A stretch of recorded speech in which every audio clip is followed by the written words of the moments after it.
Hello, and welcome to the Casino Tears podcast. I'm one of your hosts, 10 Ton is number one, and joining me as my co-host is the one and only Ed Robinson from Roll to Win Craps.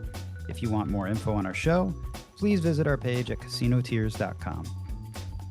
On this week's show, we discuss event recap, heaters, big winners, long rolls. We also touch on Cosmo heat, palm slaying, Aria magic, echo effects, free play, energy, and Dice Coach talks to two hookers. Hey everyone, this is 10 Ton with a quick note about today's show. I'd like to give a special thanks to Dice Coach and Roll to Win for leading the charge at our Las Vegas Dice Influence experience this past weekend. It was a tremendous success. I'd also like to thank each and every player for bringing not only their positive attitude and energy, but also their winning mindset with them. So, in no particular order, Camper, Two-Seam, Caveman, Dr. Yank, Dark Vader, JJ, Bootlegger, Cash, Obi-Wan, Hook'em, Eric, D-Doc, Grasshopper, the Carolina Reaper, and the one and only Sweet Rolls. Thanks for making it out to Vegas, the best city in the world to play craps in. It was pouring down and rain in Las Vegas tonight. It was. They come a gully washer. Yeah, I was stuck. I was driving like 25 miles an hour on the freeway, Ed. Yeah. So we're recording now, right? We're recording right now, Bo. First of all, I want to say something, okay? Okay, go ahead. I want to thank you very much for hosting the Casino Tears Dice Coach event at your casa, your awesome place there, the Taj Mahal of Las Vegas, overlooking the Strip.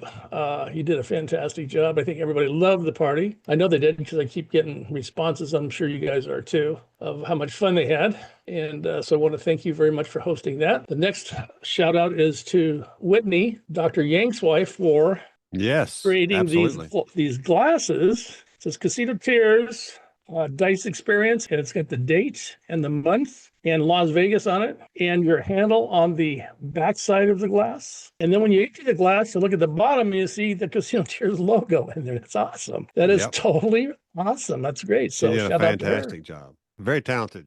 Very talented. Very, very talented. You know, shout out to Ed. That video, dude, you put together is over the wall, man. That's right. Got Western music on, the tune, the boom, the video. It was awesome, dude. Thank you, Bo. I thought it was great. We're getting a lot of responses on that too. That's good. I think it's got everybody in it. I think. Pretty much. I used all your pictures. I know that. Yeah, I had 60. I mean, 59 or 60 plus the ones others took at the party because I didn't take any at the party. So you guys did that, and then you took the ones at lunch. That was cool. And then just a shout out here. Remember, I sent that email out 2 days ago asking for critiques and so forth and testimonials and that, and also the schedule on our other events. So we want to put this out there right now. Our January event in Biloxi on Saturday is sold out now officially. We have 3 spots left on Sunday. Our March Saturday is officially sold out now, and we have only 2 spots left for March on Sunday. And then July, we've got 4 on Saturday now, and we've got 5 on October. So if people are going to want to sign up, they want to call me as soon as possible to get on the list. It's going fast. Awesome. It's amazing at how fast it's going. And I think the key, and 10 times I'll give him the shout out on this, splitting the group up, Ed doing the fantastic job he does on your grip and toss, and then I'll work on the betting strategies over there, and it's just beautiful. I think they liked it. I thought we had a great response on that this time. All right. Well, listen, since you just barreled into this whole thing. You told me to talk. Dice Coach. Let's just do a little quick intro. The reason why you're appearing right now, because it's not episode 90. It's not a Dice Coach dials in episode. But I did. You did dial in. He's dialing in. This is to recap our Dice Experience, Dice Influence, Dice Experience event that we just had. I just wanted to go through it all because a lot of people have been asking about it, and I thought it was absolutely fantastic. Let's recap it. Fire away, 10 Ton. Well, Ed, I want to get your thoughts, how it went, what happened, and just recap it for all the people that have never heard about it, that are now hearing about it, because I think we finally hit a good stride at what this experience this event is, and it's going to be. And I think the potential is massive for it.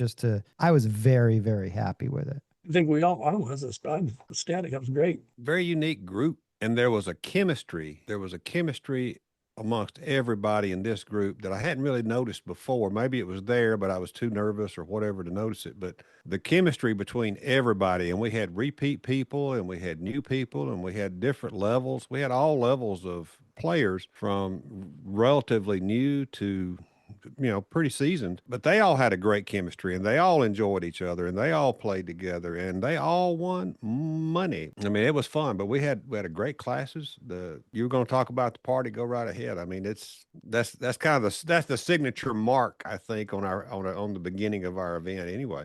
I think you need to have the meet and greet party in a situation setting like we did. So, and the people can bring their wives, girlfriends, significant others, or whatever, so everybody can get to know each other.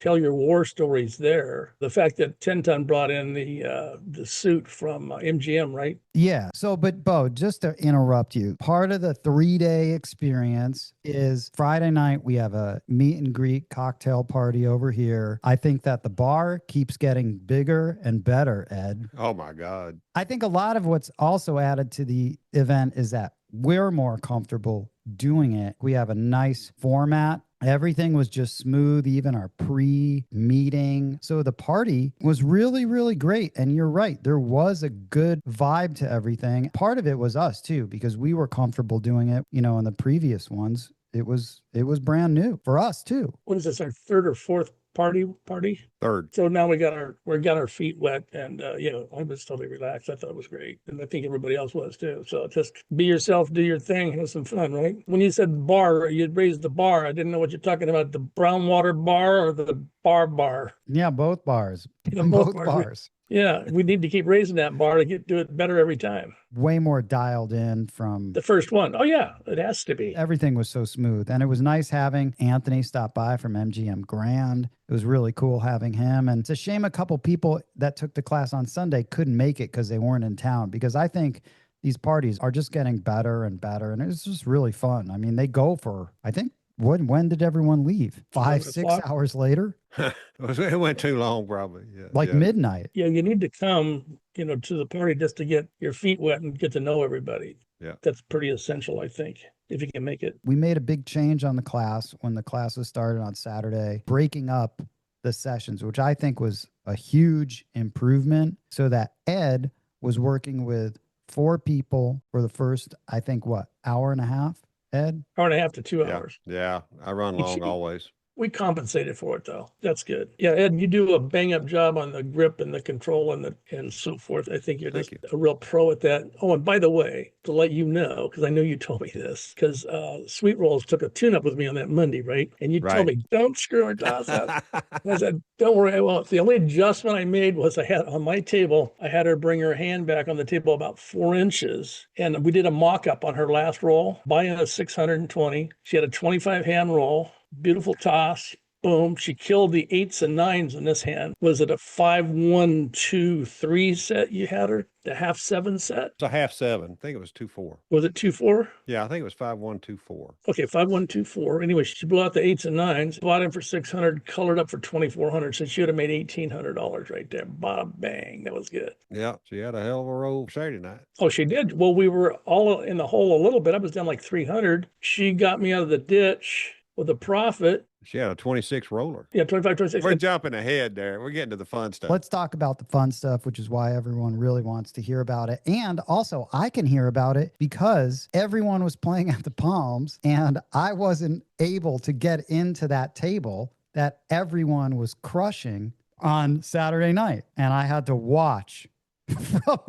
I had to watch, painfully, Ed have a great roll and me not being able to bet on it. Every time. That was the theme. I look back on it. I missed all of Ed's rolls But I was at the other table because I couldn't get in there. So break it down because I don't even know really what happened. How did it start? Because I know it ended up great. Well, it was kind of Well, funny. it started slow. Yeah, it started slow, and it was funny because I think it was Camper had been holding my spot, and I didn't realize he was holding my spot. I thought he was going to shoot from there, and he said, "No," he says, I'm going down to the corner. You've got to get here at stick left one." So I got on stick left one, and I had a very, very short roll. I mean, it was like 3 or 4. I don't even remember. It was a short roll. We're all grinding, try to find a win, and then I backed up and let Sweet Rolls move into stick left one. And then I popped into stick left two. And I think maybe that even helped her that I was right there by her side because I'd been coaching her all day. You'd been working with her on her bets. I'd gone over betting scenarios as well that afternoon. And I think it made her more comfortable and probably a little bit confident, maybe. And boom, she goes off on a 26 roller. I'm helping her with her progressions. I said, you don't have to follow me on mine. I said, you do what's comfortable for you. And she said, no, I'm here to learn. I'm going to do what you do. And she'd never won a purple chip. Yeah, I mean, she colored up with, 2 canaries. So She had 10 sixes or something like that. that's exactly right. She did have 10 sixes in that roll, 10 ton. Man. She had 10 sixes. Me and her both got hits at $420 starting at 18. That's starting to eat. It was a $10 table. I couldn't believe it was a $10 table. I know, but I can't play a $10 table. No, I got to you bump forget. it. Can't do the math no more. So I play it like a 15, but she hit it. Well, there was a stick change in the middle of her roll or so. So that stick guy didn't realize that I had already shot. And he's like, you're up. I went, okay. Sure. And so, and so she was like, I want to see you follow that roll. I mean, she was feeling good. She was being cocky, rubbing it in. She was ecstatic. It's like, you got to follow that roll. I said, hold my bourbon. I hit the ATS in 19 rolls. All you needed. Yeah, we needed it. I mean, boom, we were all done. We colored up not too long after that, I think. The dice coach gets the dice, remember? Yep, the I dice do. coach gets it. I said, now, wait a minute, guys. I yell at the other table. Don't do anything. Just wait and see, because I'm following these 2 long rolls. I've seen this video before, and I've been there before. It's going to be ugly. So just fool your jets down there. And you're throwing from straight out. I'm from straight out. I've done well from straight out before, but my best spot is stick right one, but that's fine. I was there. So I think I threw a crap, and then I established a point, and then I 7 down. Beautiful. I always say, if you can't be good, be quick. No harm, no foul. Doesn't hurt anything. Pay a little rent and you're done. Then we colored up. Yeah. Absolutely. Yeah. So I had a $1,620 buy. I doubled up my buy-in on that hand between you and her after the loss. That's fantastic. Awesome. But that was pretty quick. Everybody else stayed. I don't know what they did after But that. Ed, how many shooters was it before you guys got the dice? I mean, that table was packed. It was packed with almost... I want to say 4, Ed? Well, by the time I got on there, probably 4, because like I said, I didn't realize they were holding me a spot, and I was just kind of standing back watching. I was trying to decide if I wanted to get in on one of those over there in the turn and next to base or whatever. There was a couple of little spots, but I was just watching them. I was watching them play. They were all playing well. We weren't having long hands at that time. And then all of a sudden, boom, she hit that thing at 26 with 10 sixes. How much money can you make on 10 sixes, 10 ton? A lot. We made a lot of money. We made a lot of money off that hand. My hand, I think it would have continued. It seemed like I had a weekend of funky roll ending, like where the dice get up on their edge and they kind of teeter-totter back and forth and fall to the bad number. I think that's how my toss ended. Either that or it landed in the chips. I don't know. Something happened. There was always something weird going on those toss ending throws, but very proud of everybody. Oh, absolutely. It was great. I thought everybody did well, managed their money well for the most part, right? You got to be patient. You got to tell everybody, you got to be patient. Let the game come to you. Don't go jumping in there with both feet. Yep. And we did a good job with that. And everyone at that table then should have made between those 2 rolls, since it was early on in that session. I believe it was, if I'm thinking. It was, exactly right. I mean, maybe you guys were like the 4th or 5th max, maybe, to shoot. I wasn't going to turn the dice down. When he tapped in front of me, he says, you're up. I'm like, okay. They'll say, oh, no, it's not my turn. And I think that everybody on the table was on the ATS at least for 555. Oh, that thing was covered. Yeah, I don't know if Camper was because he doesn't play it. But either way, if you were on the ATS, that was amazing. Even for $5, you're like stoked. Yep. $1,050. Yep. I didn't have all that much money on the table. I mean, it was 19 rolls. At least 4 of those are junk, right? So you don't have a lot of time to repeat and then build up from there like we did on her 26 roller. So I mean, she was killing sixes. Just one of those hands. Back to back, we got two really good hands, and I'm like, Well, that's all you need. got to teach class tomorrow. It's time to color up. We had fun. Get the hell out of Let's there. go. A bunch of people stayed because I was on that other table watching that. With Table Maker. That's right. Table maker and I. Kelly, right? Yep. Yep. Yeah, we were just on that other table and they raised the limit on that other table. At your request. So then no one was on that table. Me and Table Maker got to shoot while we were watching your table just, oh, hey, Ed hit all of them. I'm like, oh, fuck. Great. Great. Yeah. Great. Great. It was bittersweet, you know, watching that. I considered coming over there and buying in with you guys. We did okay. It was a grind. I mean, I needed 2 and 12. I hit 3 points on my roll. Wasn't shabby at all. But yeah, and then I ended up finally going over to that table. So after Ed, I think it went to what? JJ, you. Who was in the turn? I know JJ was over there next to you, right, Bo? Yep. I was straight out. I colored up right after that. Everything's a blur after that to me. I thought JJ was there because when I came over there afterwards, I ended up going where you were, Bo. Okay. And I was there for Reaper's hand. And Dr. Yank had a great hand. Actually, when I showed up, he had quarters on the bonus. Oh, There did he you go, really? Yank. There you go. Again, I was on the outside looking in. I did not want to place a bet. I did not want to interrupt the table. So I'm just looking at this hand. And he shot a great hand. I think he needed the 3 and the 11. Man, and he had quarters up there. Did he hit it? No, he couldn't lay it, but man, he was shooting great. Oh, From no. straight But out. when did he hit a 3 or an 11? No, which was a shame. I wish he would have, but I think that might have been maybe one of the first times he's played it for that much. But man, so close. He was shooting from straight out probably too, wasn't he? Mhm. Yeah, I mean, because that's his favorite position. And I know he and I worked on his landing zone and angle of attack on that from straight out a little bit. It was a really good roll. And then finally got in. The last one was Reaper. After his roll, we just called it. Everyone should have been up a decent amount. They were up at least at one time, Yeah, right? based off of what I saw, I mean, everyone should have been up. And I think everyone was from what I gathered. As long as you don't stay too long and give it back, you know? Yeah. But you know what's funny is, can I back us up a night? Sure. Because we went to the party, Mhm. and I had Caveman, Reaper, and who was the other guy? I can't remember what his handle was. There was 3 or 4 of us, What he looked like. and they had never walked tall. That was a tall guy. Was it Dark Vader? Was Darth Vader. I think it was Darth Vader. I said, you know, they were trying to figure out how to get back the next morning. I said, well, I'll walk you back and I'll show you the things to look for. You know, we're walking, so we cut through the mall and come around and they get to the Cosmo and you're going to turn left in the morning. We're going to turn right and go towards Planet Hollywood. And they were like, Carolina Reaper said, I never been into Cosmo before. All it needs is just it needs just a part of an excuse. Just a little bit of a push. And so I was like, you want to see it? Yeah, let's go in. Okay. All right. I'll take you in. We go down, go in, you know, we walk around that little food court up there and go down the escalator. yeah. I said, we're looking around. I'm just like, you know, showing this is, you know, it's got a different vibe to it than across the street for sure. Right. So, and you're leaving a cocktail party, you're feeling pretty good. And we go to the table and there's 3 empty tables and they're all $50 and there's 2 $25 or 3 $25 tables that are packed. And I walked up to one that, I mean, I knew it was bouncy because I had played it 6 months ago. And they're like, Ed, see if you can get us a $25 table. And so I walk up there and I got money in my hand. And I said, I looked at the pit guy and I said, can you make us a $25 table? He just looked at me and I said, I got 5 guys who want to play. $25 table going once, $25 table going twice, $25 table going 3 times. And he went, buy in. I went, sold. Nice. I like that. What were they? 50?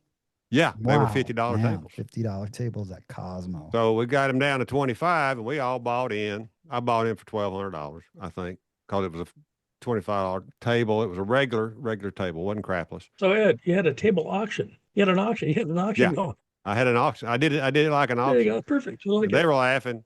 And Camper was with us. Oh, okay. I bought it, stick left one. Camper got over there beside me. Nobody else on the table at that point. So the stick man says, who's the oldest in the bunch? Well, obviously that's me. Because I wasn't with you. Because he says, all right, you get to toss first. And so I know this is a bouncy table, and it's also got 5-row pyramids instead of 7. And I'm trying to throw them soft, and I'm trying to throw them low, and I'm hitting the wall 98 99.8% of the time, right? There's maybe one that didn't quite get there and that kind of thing. He looked at me, the stick guy, and he said, you got to hit the wall harder.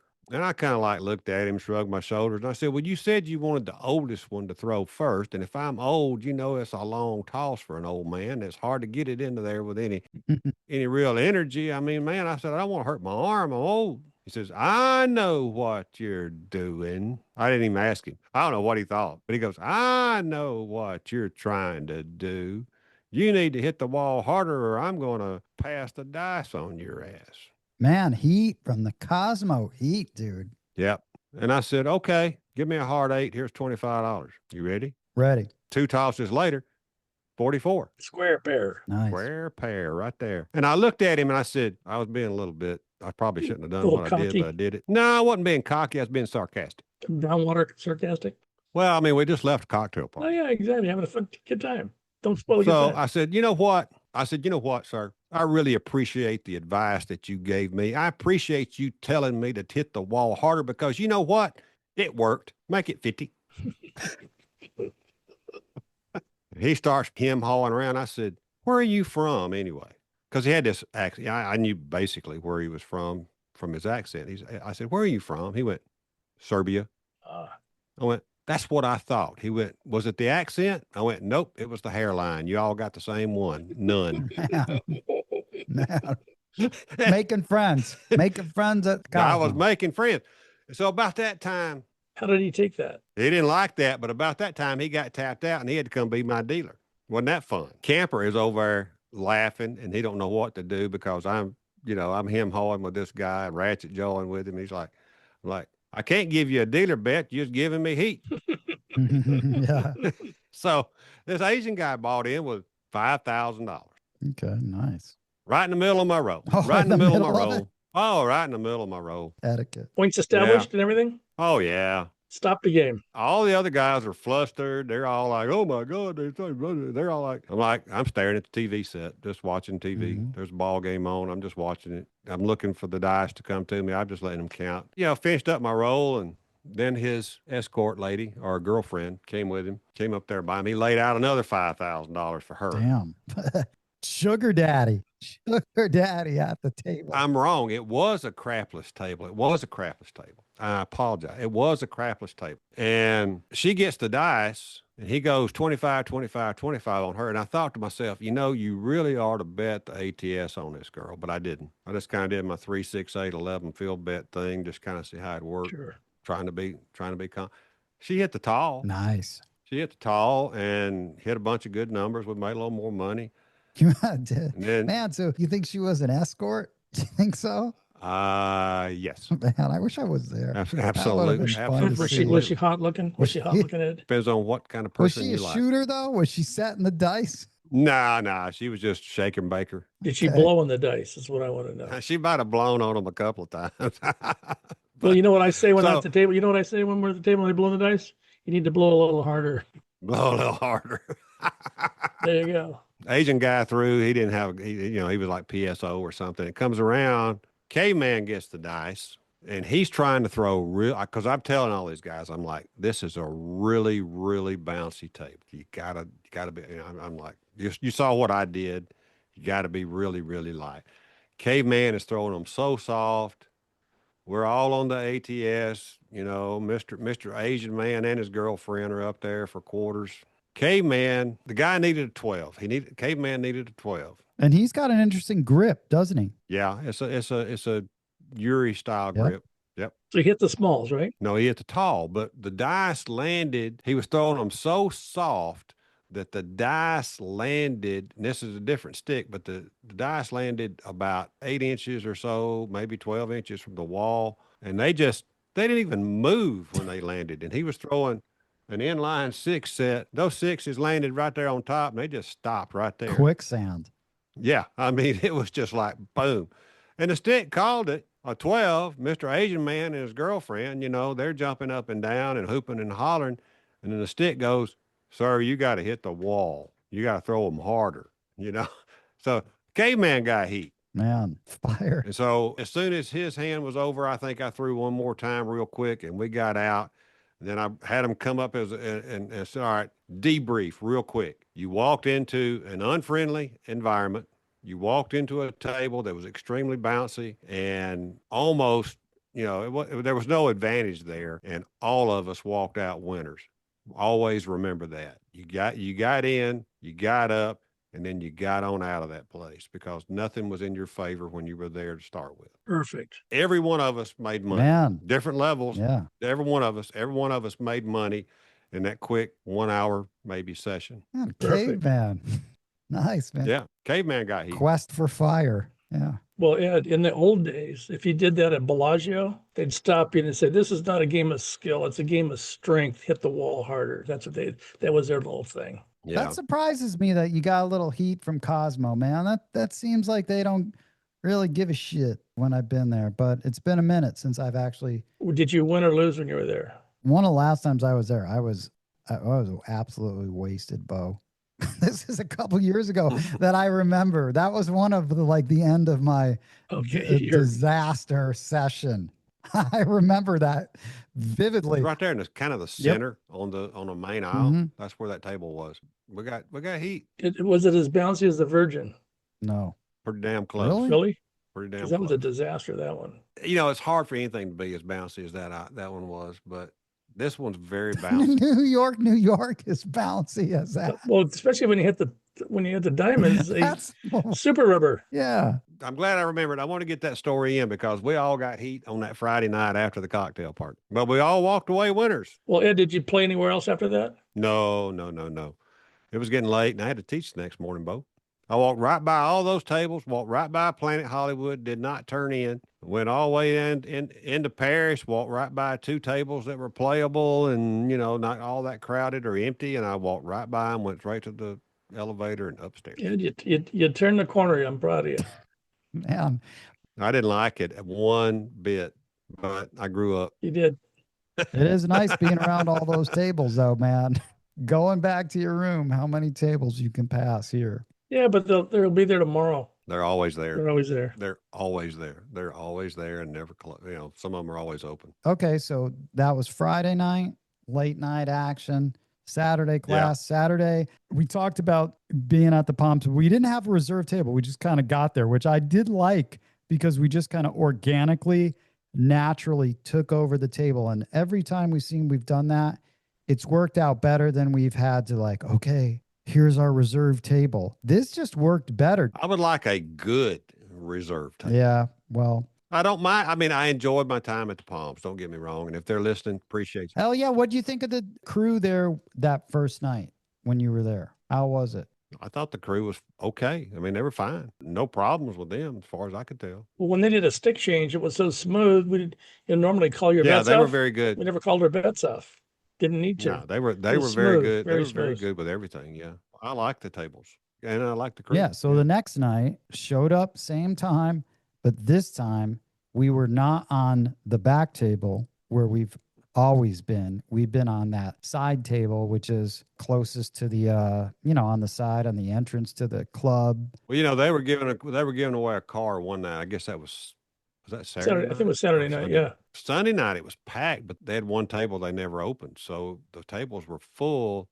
I got there early, kind of anticipating that, trying to see if we could sneak in some guys and just kind of hang out, camp out, low bet. And we kind of did that after a little. I waited and just finally said, okay, I'm buying in at stick left 2. And then some other guys kind of meandered in and we just kind of kept everything low except for Mr. Cowboy Hat, who caught a big old ass bet on some 11s. A guy threw 3 11s. He had $200 on it at one time. Hook 'em. I missed that. What happened? Hook 'em, man. He hooked some 11s. Little old guy from stick left 1. He's setting the dice, then he looks totally around behind him, and then he throws them under his arm down in there. He hit 3 11s in a row. I think he threw a 7, then 3 11s, and Hookem got on that 11. I don't even remember what he got on it for, but he kept pressing it up. He was getting paid really big chunks of change on that third one. Man, he had like $200 on it when he hit. Oh, the no look pass, nice, man. Yeah. Yeah, that was Hookem. He hit that big. I'm sitting there with my thumb up my ass doing a tuma. But the guy's next to me, and I'm watching what he's doing. I'm like, I ain't betting on that shit. So Well, yeah, 311s. there's lessons to be learned too, because he called me down there and he was charting the tables too. Yeah. And he gave most of that money back. And so he asked me, he says, what did I do wrong? And I said, well, let me look at your book. And so right after he made all that money, then the game deteriorated. It went down. I said, what should I have done? I said, you should have done one or two things, absolutely nothing or lay the point, and that's it. He said, well, that's boring. I said, well, you're here to play or here to win. Sometimes you got to just suck it up and be patient and wait till the next roll gets going. Because if you get 3 or 4 rolls, you're 7 out, you lose all your money back. Can't do that. Lesson learned. Yeah. Lesson learned. And then I found out I had free play. Yeah, remember I took you. We went over to the.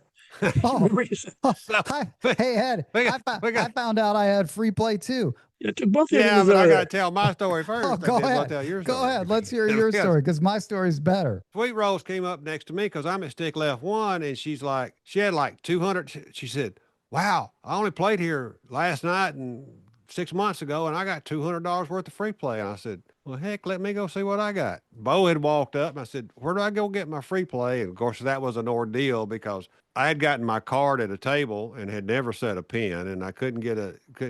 And then we went to the host people there with the card people, and they were like, you got to go to the cage and reset your pin, then come back. I said, okay. So we did that. I had $300 in free play, and then they give you the option of how you want it. I could have took it all in one ticket. I could have taken 2 tickets at $150, but I ended up deciding to take 6 tickets at $50. Nice. So I punched that button, and it spit them out right on the floor, if you remember right, Bo. I mean, it was spitting them out so fast I couldn't catch them. I couldn't catch all my tickets. And so then you showed up at the table, and I showed you, and you had free play too, 10 ton. Yeah, because Bo asked me, and so he took me right after he got done showing you Did that. the same drill. Turned him out, went over there. And then I had to reset my pin. You went to the kiosk and you put in a pin number. That one didn't work. You put another pin number in. That one, put another pin number, and they kicked you out. So now we took you to the cage, reset your pin, go back, and then you had what? 250. 250, and Bo's like, oh, look, you got 250. You could take out 5 tickets, 550s? Some tickets, and then Bo somehow he presses whatever the screen. He's explaining it to me. He presses it, and then it spits out 1 ticket for $250 or 200. You got just starts, $250 like, oh, ticket. sorry, 10 ton. In my defense, it was just pointing, and I didn't even touch the screen, but my energy from my body was so strong. Yeah, right. Now what do I do? You said. Yeah, I'm like, oh well. And Bo and I both told you to go put it on red. Yep. But what he Because did, you asked me why I said red. I was like, I don't know. sounded good at the time. So remember, you go to the table, you put it, I think was Camper shooting, You're right. Camper was shooting. and you put it on the line. The point was a 9, Yeah, dude. Good memory. Point was a 9. and you were finding yourself 300 or 400 in odds. 300 odds. Yeah, and then 2 or 3 rolls later, it's the 9. That was the nice thing, because I did ask them, can you put odds on this paper? A lot of places will make you put some chips on top of the paper before you can place odds. But they said, no, you can place odds. That's awesome. 3, 4, 5 right there on that paper. And I was like, perfect. So anyway, they don't have, then there's no big 6 or big 8. There's no other even money bets. They wouldn't even let me put it on the come. It's a moving, not traveling up. Yeah, no moving bets. Yeah. I mean, it's still even money, but they wouldn't let me do that either. So that's all you can do if the palms with your free play. But that's good. He hit it, which was awesome. Yeah. It all worked out. Bet big, right? Go big, go home. That's exactly right. It worked. Right? So otherwise, you'd be sitting there with $50 bets, pissing it away one at a time. Right? Yep. Sometimes it's just better to go for it. Boom, go for it. I love it. We had winners all over the place Sunday night, if I remember correct. So that table, that was another time when I was just on the outside looking in, because Ed, you had a great roll at that table. I had a really good roll. I did not hit the ATS, but You had a good roll. that roll started out with me reading my toss on the initial come out set. That hand and the dice set I used was determined after I read the dice on the What come was out. the set? On the come out, I used a 6, 5, 5, 6. Okay. Nice. Like it. And I hit a hard 10 on the come out. Okay. That doesn't surprise me. Well, it's just a single pitch. So I went to a 1, 3, 3, 6. When I saw that, I said, I got a dice set that'll take advantage of that if it continues. And so I put $25 on the hard 6. I put $25 on the hard 8. And I don't know how many do we even know? Bo, did somebody, I know we had somebody charting, but I can't remember. Well, I know we have a guy Saturday night chart next to me on my left. I know Hookham was charting at the other end. I don't think anybody around us was charting that I recall. I don't know. It was long because if you look at the pictures, I mean, I know I got a hit on a $250 four. I got a hit, I think, pretty high on the 6 and 8s. I hit a 25, a 50, and a $75 hard 6 or 8 because I just kept pressing all the way around. I know, Bo, you were like taking pictures, and I turned around and looked at you, and I was like, I just hit another hard 6, at $50. I hit another one at $75. The 4 never hit hard, but I was hitting 3 1s and 1 3s. If you look at those pictures, there's a dealer bet for $100. That tells you something. Sweet, absolutely. When you got dealers that have gone up to $100 on their own bet, the table's making money. Numbers are being hit. And that was great. I don't even remember what I needed left hanging. Maybe it was 3 and 11 or something, but I just remember pounding hard ways and pounding 4s. It was just another fantastic session at the Palms. Yeah, it was solid. It was solid. And then I remember Bo was like, okay, I remember you telling me, because I wasn't even in there. You're like, table, I think's turned. That's what you told me, Bo. And I'm like, well, it's got to turn back the other way at some point. That's when I got in. That's when you bought in with that free ticket? Yep, I bought in over next to the Reaper, right? Yeah. And yeah. Yeah, and Camper was shooting. And Camper went on. Camper had a really nice roll. Good really roll. freaking, yes, But very good roll. There was some hijinks. A very strange situation happened, which I pieced together after the fact the next night. Actually, last night I was out and I heard some of the story because I was with Two Seam and they still there? God. I went out last night. I went out. I at least got to shoot. Did you play last night? How'd you do? You guys would have been so proud of me. You wouldn't even have recognized me. What you happened? would not have recognized my play. Tell us the story. Hey everyone, this is 10 Ton. And don't you hate it when we end the show like that? Right when you're getting into it, you're invested in the combo, and then bam, out of nowhere, we just leave you hanging. If you're on our Patreon page, though, you get the full episode along with some show notes. Hope to see you there. And of course, new episodes drop weekly every Tuesday. Let me repeat that. New episodes drop weekly every Tuesday. We hope you enjoyed this podcast and will tell all of your fellow craps playing friends about it. Please follow Casino Tears on Apple Podcast, Spotify, or your favorite podcast app. If you like the show, please rate it 5 stars and leave a review. The best and most fun way to contact us would be to call and leave a message on our official Casino Tears vent line, 229-NO7. You can also email us at no7@casinotears.com. And lastly, to help support this podcast, you can visit our Patreon at patreon.com/casinotears. On behalf of Roll to Win Craps from Alabama and 10 Ton is #1 from Las Vegas, thanks for listening.